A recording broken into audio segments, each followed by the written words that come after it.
우리가 살고 있는 이 세상에서 가장 높은 빌딩 어디라고 생각하십니까? 여러분 다 알고 계시죠? 이 세상에서 세계에서 가장 높은 빌딩은 두바이에 있는 부르즈 할리파라고 하는 게 제가 알기로는 가장 높은 빌딩으로 알고 있습니다. 삼성이 건설에 참여했지요. 가장 높은 빌딩. 두 번째는 어디일까요? 여러 가지 있겠습니다만 최근에 말레이시아에 지은 건물이라고 제가 알고 있는데 혹시 틀렸다면 여러분이 수정해 주시기를 바랍니다. 아무튼 우리나라에서 가장 높은 빌딩은 잠실에 있는 롯데타워죠. 롯데타워는 몇일까 봤더니 한 6위 내지 7위 정도 되는 것 같아요. 아무튼 이렇게 세계에서 가장 높은 빌딩들이 세워지기까지 밑으로 얼마나 내려갔을까? 저는 거기에 관심이 있는 겁니다. 높은 것 중요하지만 높은 것 못지않게 그 높은 빌딩이 세워지려면 아래로 얼마나 내려갔을까? 우리 잠실 롯데타워를 제가 그 앞에 수없이 지나갔는데 그 빌딩이 100층짜리 빌딩이 세워진다고 말은 있는데 도대체 건물이 언제 올라오는지 올라오질 않는 거예요. 늘 지나다니면서 언제요? 100층 올라가나? 그런데 오랜 세월 후에 어느 날 위로 올라가기 시작하더니 금방 100층 만들어지는 거예요. 그 높은 건물이 올라가기 전에 미리 이 빌딩이 안전하게 올라가고 또 버티기 위해서는 기초가 중요한 거죠. 그래서 그 기초를 튼튼히 하는데 오랜 시간들이 걸리게 마련인 거죠. 비단 건물뿐이겠습니까? 우리 신앙생활도 저는 마찬가지라고 생각합니다. 우리 신앙생활에 가장 중요한 게 뭘까? 바로 기초입니다. 우리 신앙의 기초가 잘 다져지지 않으면 아무리 좋은 신앙생활 하는 것처럼 보여도 언제 무너질지 알 수 없는 거죠. 그래서 세상의 모든 건물도 반석 위에 단단한 기초 위에 세워지듯이 우리 신앙생활도 기초가 든든해야 되는데 그러면 우리는 어디에다가 어느 기초에다가 신앙의 집을 또 틀을 견고하게 해야 될까? 자, 오늘 그 해답을 본문이 주고 있습니다. 고린도전서 말씀 시작. 내게 주신 하나님의 은혜를 따라 내가 지혜로운 뭐와 같이 건축자와 같이 틀을 닦아두매 다른 이가 그 위에 세우나 그러나 각각 어떻게 그 위에 세울까를 조심할지니라. 이 닦아둔 것 외에 능히 다른 틀을 닦아둘 자가 없으니 이 틀은 곧 예수 그리스도라. 기초. 우리는 이 기초 위에 우리의 신앙의 삶을 세워야 되는데 그 기초는 누구라고요? 예수밖에 없다. 견고한 집을 세우기를 원한다면 그 집의 기초를 반드시 반석 위에 세워야 되는데 그 반석이 바로 예수 그리스도, Jesus Christ, 그 위에 우리의 집을 세워야 될 줄로 믿습니다. 세울 수 있게 되기를 축복합니다. 기초를 든든히 한다는 것은 바로 외모보다는 보이지 않는 내면을 중요시 한다는 걸 의미합니다. 여러분의 기억 속에 삼풍백화점, 성수대교 무슨 기억이 나십니까? 왜 무너졌습니까? 모두가 한결같이 기초가 자재를 빼먹고 제대로 하지 못했다는 것에 대해서는 다 동의를 하지 않습니까, 여러분? 그래서 무너진 거예요. 기둥이 얼마나 중요한지, 건물을 세울 때 좋은 재료를 사용하지 않았고 기둥을 세울 때 바로 세우지 않았다는 거죠. 그러니 백화점이 얼마나 내부가 화려하고 샹들리에와 그 인테리어가 얼마나 대단합니까? 그런데 하루아침에 종이짝처럼 무너져 버리지 않습니까, 여러분? 바로 기초가 온전하지 않으면 그렇게 된다는 거죠.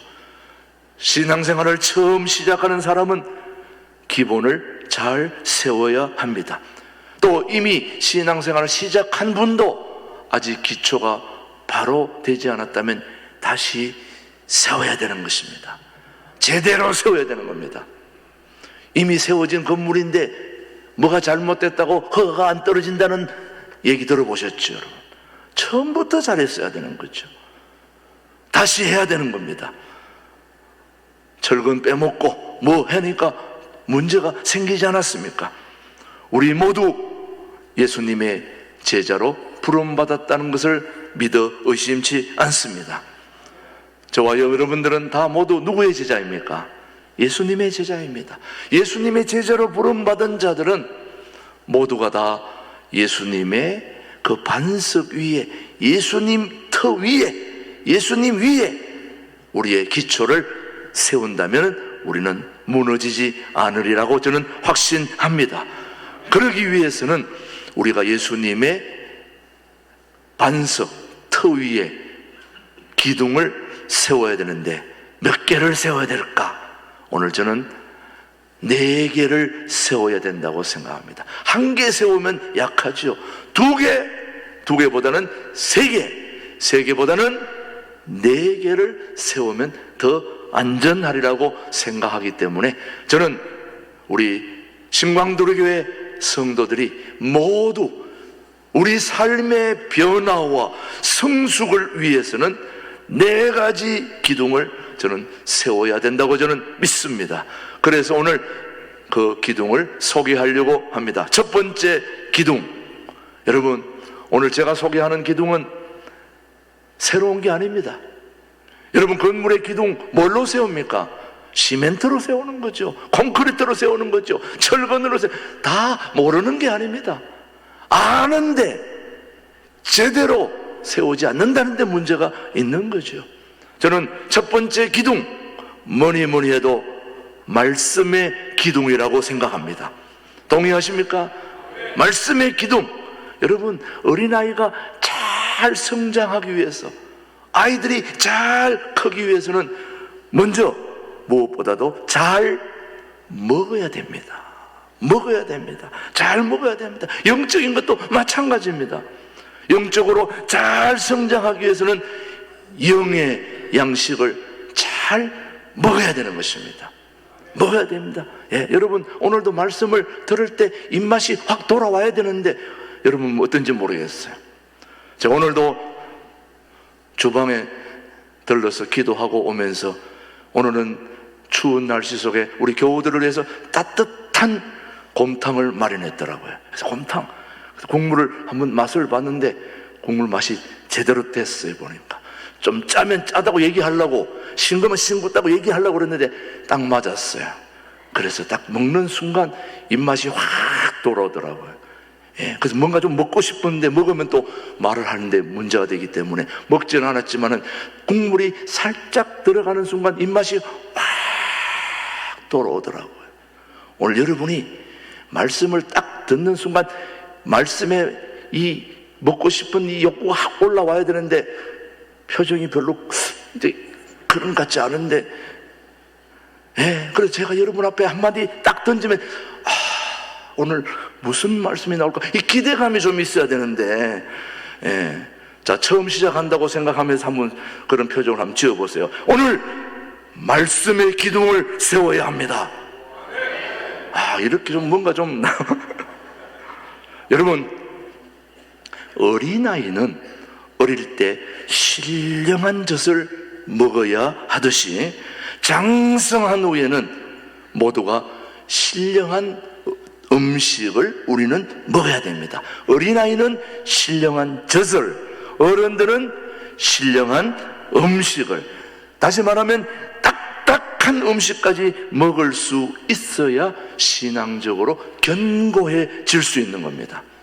예, 어린아이들은 물렁하고 쉽게 넘어가고 또 부드럽고 이런 것을 아이들에게는 주고 또 아이들은 그런 걸 소화할 수 있지요. 그러나 어른이 돼가지고도 계속 물렁물렁한 거, 쭉쭉 넘어가는 거 이런 것만 먹어서 안 됩니다. 물론 나이 드신 분들은 그런 게 필요하겠지만, 그러나 오늘 지금 여기 나와 계신 멀쩡한 분들은 돌멩이라도 삼켜야 되는 것입니다. 뭐 하나도 먹으면 그냥 소화시켜야 되는 겁니다. 근데 여기 계신 분들은 사실은 어떤 말씀이라도 먹으면 다 그냥 소화시켜야 되는 겁니다. 신앙적으로 견고해져야 된다는 걸 히브리서 5장 13절은 우리에게 교훈하죠. 시작. 이는 저절 먹는 자마다 어린아이니 의의 말씀을 경험하지 못한 자요. 그리고 단단한 음식은 누구의 것? 장성한 자의 것이니 그들은 지각을 사용함으로 연단을 받아 선악을 분별하는 자니라. 처음에는 남이 먹여주는 말씀을 잘 받으시면 됩니다. 그러나 장성한 후에는 말씀을 배우셔야 합니다. 배우고 가르쳐야 됩니다. 잘 또 실천해야 되는 거죠.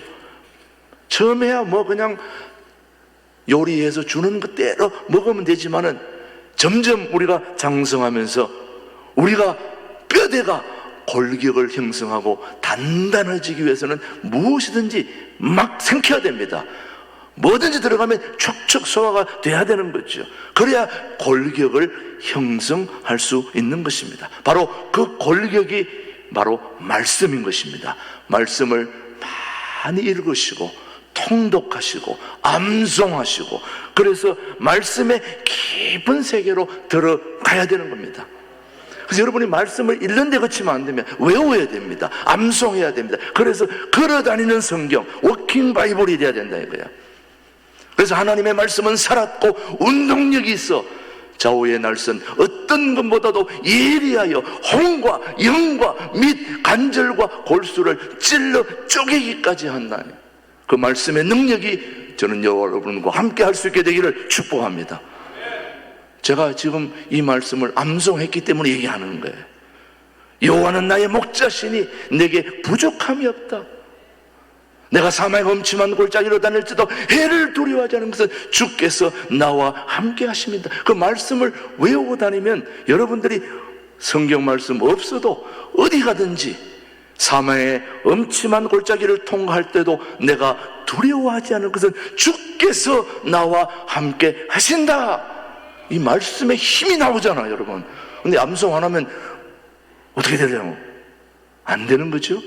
그래서 말씀을 외우셔야 된다는 거죠. 그 말씀을 외우면 힘이 되는 거예요. 복이 있는 사람은 악인의 길을 쫓지 않냐고 죄인의 길에 들어지 않지만 오직 여호와의 율법을 주야로 묵상하는 자로다. 여러분의 복된 길은 하나님의 말씀을 읽고 듣고 묵상하고 암송하고 그것이 내 삶에 체화되고 육화되어 그걸로 여러분이 나아가야 된다 이 말씀이죠. 그런 말씀의 기둥을 세우면 든든하지 않겠습니까, 여러분? 예, 첫 번째 말씀의 기둥을 단단히 세울 수 있게 되기를 축복합니다. 두 번째, 말씀의 기둥과 함께 무슨 기둥이 세워져야 될 것 같습니까? 기도의 기둥. 네, 여러분 모르는 바가 아닙니다. 기도의 말씀과 더불어 중요한 것은 바로 기도입니다. 기도가 되려면 말씀이 있어야 되는 겁니다. 말씀이 말씀되려면 기도가 있어야 됩니다. 그래서 기도와 말씀은 항상 함께 가는 겁니다. 더불어 같이 가는 겁니다. 그래서 말씀이 영의 양식이라면 기도는 영혼의 호흡입니다. 다시 말씀드려요. 말씀이 영의 양식이라면 기도는 영혼의 호흡이다. 숨 한 쉬고 살아갈 수 없듯이 우리가 숨을 쉰다는 것은 바로 말씀이 영의 양식인 것처럼 영혼의 호흡인 기도가 있어야 우리 삶이 건강하고 변화하고 성숙해질 수 있는 것입니다. 기도는 영혼의 호흡입니다. 영적 건강에 아주 중요한 것이 바로 기도입니다. 기도는 하나님과 대화를 나누는 것이죠. 하나님의 음성을 듣는 것이고, 기도는 혼자 말로 독백하는 게 아니라 기도는 하나님의 음성을 듣고 또 하나님께 말씀을 드리는 것입니다. 그래서 기도는 모든 능력의 원천이 기도란 말이죠. 그래서 우리는 기도해야 되는 거죠. 우리는 기도를 통하여 능력을 받고, 기도는 영혼의 호흡이라고 말하는 것은 영혼이 모든 호흡이 모든 영혼의 또 우리 삶의 에너지의 원천이 되듯 기도는 영의 에너지의 원천이 되기 때문에 여러분은 기도를 꼭 하셔야 됩니다. 여러분, 우리 교우들 중에서 목사님 기력이 좀 떨어졌습니다, 이런 분들이 계세요. 뭐가 떨어졌다고요? 기력이 떨어졌다. 자, 기력이 떨어졌다는 말은 무슨 말일까요? 몸에 힘이 빠졌다는 거예요. 기. 모든 기의 원천은 하나님이십니다. 성령 하나님이에요. 그래서 기력이 떨어졌다는 말은 곧 기도가 떨어졌다는 말이에요. 여러분, 내가 힘이 빠졌다는 것은 그 힘을 공급해 주는 게 바로 기도인데, 기도가 떨어졌다, 기도가 약해졌다, 그 말이에요. 그래서 여러분, 힘이 빠졌다 그러면 기도가 지금 없구나, 기도가 약해졌구나, 기도를 내가 안 하고 있구나, 기도를 해도 제대로 안 하고 있구나. 여러분, 기도해 보십시오. 힘이 얼마나 나는지. 새벽 기도 나오시는 분들을 보면은 굉장히 힘이 들고 어려울 것 같은데, 새벽 기도 왔다 가는 분들은 굉장히 발걸음이 달라요. 씩씩하고 생기발랄하고 촥촥 나가는 거예요. 새벽 기도 안 나오는 사람은 하루 종일 피곤하게 사는데, 새벽 기도 나오는 사람은 활력이 있게 하루를 사는 거예요. 그렇다고 나오라는 얘기는 아닙니다. 힘없이 살든지 힘차게 하루를 시작하든지, 그거는 새벽 기도 해보신 분들이 아는 거예요. 저는 강조하고 싶지 않습니다. 맥없이 하루 종일 그렇게 살든지 힘차게 하루를 전진하든지, 여러분 한번 해보십시오. 여러분, 기의 원천은 하나님이십니다. 창세기 2장 7절 말합니다. 시작. 여호와 하나님이 땅의 흙으로 사람을 지으시고 생기를 그 코에 불어넣으시니 사람이 생명이 된지라. 창세기 말씀을 통하여 우리는 호흡의 중요성, 생기의 중요성을 배웠습니다. 그렇습니다. 호흡은 중요합니다. 호흡은 우리의 영혼과 마음과 육체의 건강에 도움이 된다는 것을 우리는 배웠지요. 그래서 모든 운동의 기본이 뭘까요? 호흡입니다. 여러분, 모든 운동의 기본이 호흡입니다. 운동 잘하는 사람은 반드시 호흡법을 잘 배워야 됩니다. 호흡을 잘하지 못하는 사람은 절대로 운동 잘하는 사람이 아닙니다. 모든 운동은 호흡이 기본입니다. 그 전문가들에 의하면은 우리 몸에는 혈액보다 더 많은 게 하나 있는데, 여러분 아시죠? 뭔지? 림프액입니다. 혈액보다 더 많은 게 림프액인데, 림프액이 혈액보다 4배나 더 많다고 합니다. 사실 림프액은 몸 전체를 순환하는데 일종의 오수 처리, 폐수 처리하는 그 역할을 이 림프액이 하는 겁니다. 그런데 이 림프 시스템의 중요한 역할 중 하나가 바로 몸의 독소를 제거해 주는 것입니다. 그런데 이토록 중요한 림프 시스템은 운동과 깊은 호흡에 의해 움직여진다고 하는 거예요. 자, 림프가 우리 몸의 모든 독소를 다 제거해주는 기가 막힌 역할을 하는데, 그 림프액을 움직이는 게 바로 운동과 호흡이라는 거예요. 실제로 적당한 운동과 심호흡을 결합시키면 림프의 배설 속도가 1500, 다시 말하면 15배나 증가한다는 연구 결과가 나왔습니다. 단지 깊은 운동과 적당한 운동만으로도 1500%의 향상이 있다는 걸 생각한다면 우리는 뭐가 중요합니까? 호흡이 중요하다는 거죠. 여러분, 호흡만 잘해도 우리 몸의 나쁜 독소를 다 제거하는데 큰 힘이 된다는 거예요.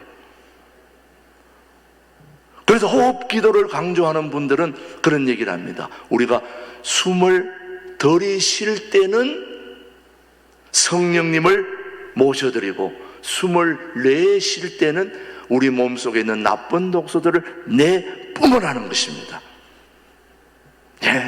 여러분, 참 중요하죠. 호흡을 들이쉴 때는 성령님을 모셔드리고, 성령님, 오늘 후 쉴 때는 몸 안에 있는 나쁜 독소들을 다 배출하는 거예요. 기도는 성령님의 능력을 받는 은혜의 방편인 것입니다. 성령님은 바람처럼 역사하십니다. 어디서 바람이 불고 어디로 가는지 알 수 없듯이 성령님은 자유자재로 온 세계를 운행하시며 저와 여러분의 모든 삶을 통제하시고 이끌고 하나님과 우리 사이를 연결해주는 중요한 역할을 성령님이 하고 계시는 거죠. 그래서 성령님, 숨을 내쉬며 성령을 받아라고 말씀하시는데, 요한복음 2장 20절 한번 보십시오. 시작. 죽은 자 가운데서 살아나신 후에야 제자들이 이 말씀하신 것을 기억하고 성경과 예수께서 하신 말씀을 믿었더라. 제자들이 말씀하신 걸 믿었고 숨을 내쉬며 가라사대 성령을 받으라. 그렇게 얘기하면서 에스겔 37장 에스겔 골짜기에 마른 뼈가 큰 군대가 된 사건을 여러분 아실 겁니다. 시작. 또 내게 이르시되 인자야 너는 생기를 향하여 대언하라. 생기에게 대언하여 이르기를 주 여호와께서 이같이 말씀하시기를 생기야 사방에서부터 와서 이 죽음을 당한 자에게 들어와 붙어서 살아나게 하라 하셨다 하라. 이에 내가 그 명령대로 대언하였더니 생기가 그들에게 들어가매 그들이 곧 살아나서 일어나 서는데 극히 큰 군대더라. 우리가 예수님의 세움을 입기 위해서는 기도해야 된다는 것입니다. 기도할 때 성령님이 역사하시고 성령님이 임하게 되고 또 그렇기 때문에 우리는 기도해야 된다는 거죠. 자, 여러분, 말씀의 기둥과 함께 무슨 기둥? 기도의 기둥을 함께 세울 수 있게 되기를 축복합니다. 그렇다고 말씀의 기둥, 기도의 기둥만 세웠다고 되느냐? 이번에는 안식의 기둥을 세워야 됩니다. 무슨 기둥요? 안식의 기둥. 여러분, 건강한 아이는 반드시 이걸 잘합니다. 뭘 잘할까요?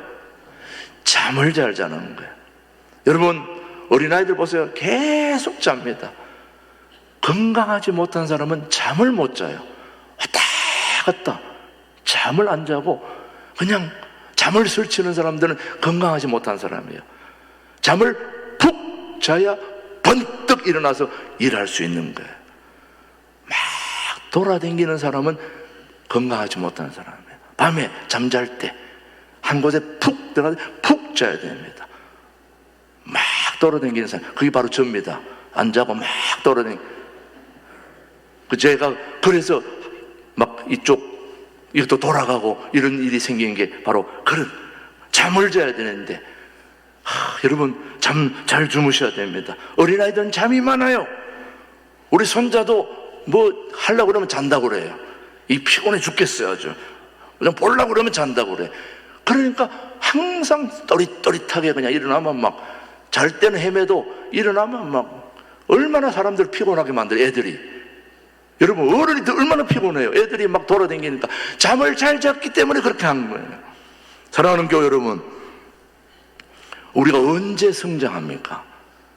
잠잘 때 성장하는 거예요. 여러분, 다리 지나는 거 언제 나요? 자리에 돌아다닐 때 나는 게 아니에요. 잠잘 때 막 발을 쭉 뻗치고 막 뻗었다 뜰 때 그냥 자기도 스스로 알잖아. 언제 지날 것 같다.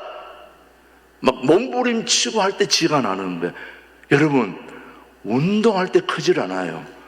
여러분, 열심히 일할 때 우리 몸이 자라지 않고 잠잘 때 자라는 거예요. 잠 쉴 때 성장하고 크는 거예요.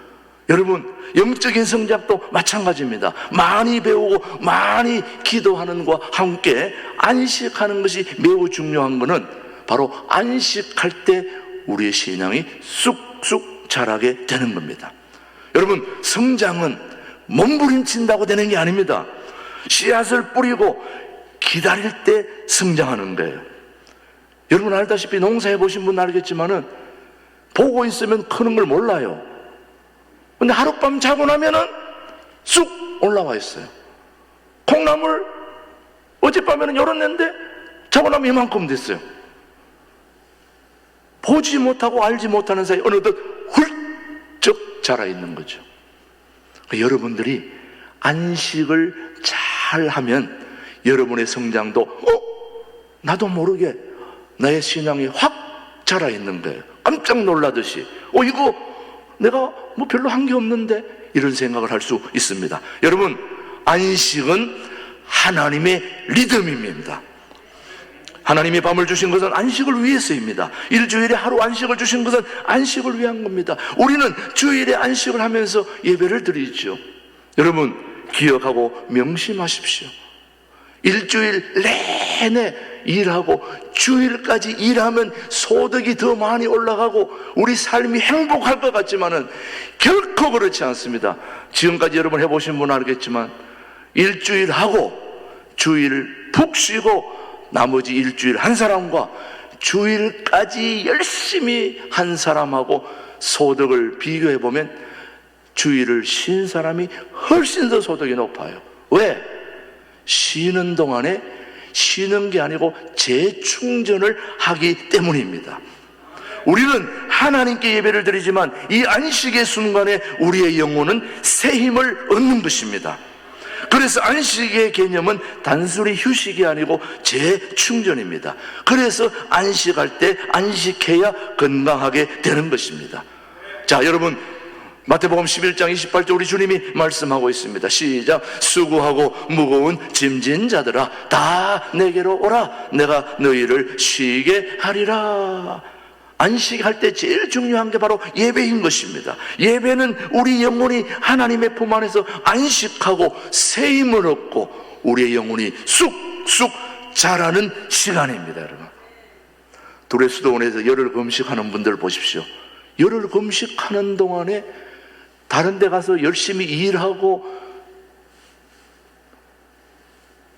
투자하고 더 많은 시간 활용했으면 더 좋아질 텐데, 열흘 금식하고 나서 자기 일생에 새로운 길이 열렸다고 얘기합니다. 그 열흘 기간이. 여러분, 그래서 수도원의 금식 중에 가장 중요한 것 중에 하나가 바로 안식을 강조하는 이유가 바로 거기에 있습니다. 푹 쉬고, 영적으로 쉬고, 육체도 쉬고, 영혼도 쉬고, 다 쉬어줘야 됩니다. 그래서 우리 인생은 강약입니다. 강약입니다. 강만 하나 내가 되는 게 아닙니다. 여러분, 강한 사람은 다 부러져서 넘어졌어요. 약한 사람은 또 비리비리해서 넘어졌어요. 강약, 강약을 통해서 몸의 변화를 가져오는 것이 하나님의 리듬입니다. 그래서 여러분, 열심히 일할 땐 일하고 쉴 때는 푹 쉬어야 됩니다. 완전히 몸이 그냥 뼈도 없는 것처럼 허물허물하게 쉬어줘야 돼. 그래야 몸의 성장이 오는 겁니다. 팍!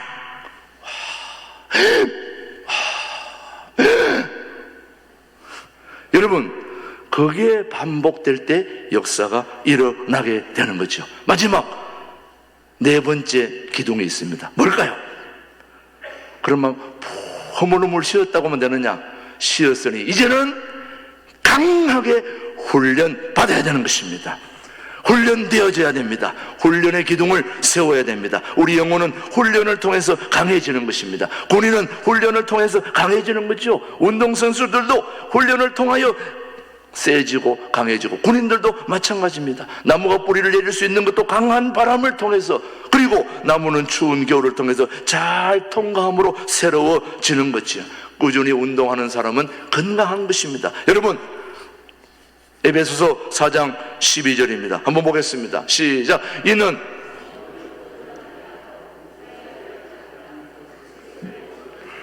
다시 한번 시작. 이는 성도를 온전하게 하여 봉사의 일을 하게 하여 그리스도의 몸을 세우라 하심입니다. 자, 우리 그동안 우리 안식을, 예배를 통해서 안식했다면 이제 여러분은 열심히 훈련해야 됩니다. 교제해야 됩니다. 전도해야 됩니다. 봉사해야 됩니다. 그리고 열심히 구역별로, 남선교회별로, 여전도회별로, 또 건사회별로, 안수집사회별로 각자 모여서 교제하고 구역 활동을 통해서 우리가 강하게 또 훈련되어야 우리 삶이 변화와 성숙을 이룰 수 있다는 말씀입니다. 사랑하는 교회 여러분, 이제 우리는 예수님 안에 뿌리를 내려서 말씀의 뿌리, 기도의 기둥, 안식의 기둥, 또 마지막 훈련의 기둥, 네 기둥을 세워 변화와 성숙을 함께 이루어갈 수 있는 2024년 우리 일어나라 빛을 발하라 우리 신광들에게 모든 성들이 말씀으로 일어나고 기도로 일어나고 안식으로 일어나고 그리고 훈련으로 일어설 수 있게 되기를 주님의 이름으로 축복합니다. 기도하겠습니다. 하나님 아버지, 저희들은 예수님의 제자로 불러주심을 감사합니다. 부름받은 제자로 바로 서서 변화와 성숙을 위하여 네 가지 기둥을 세우길 원합니다. 말씀의 기둥, 기도의 기둥, 안식의 기둥, 훈련의 기둥을 세워서 변화와 성숙의 아름다운 열매를 맺게 주여 역사해 주시기를 예수님의 이름으로 기도드립니다. 아멘.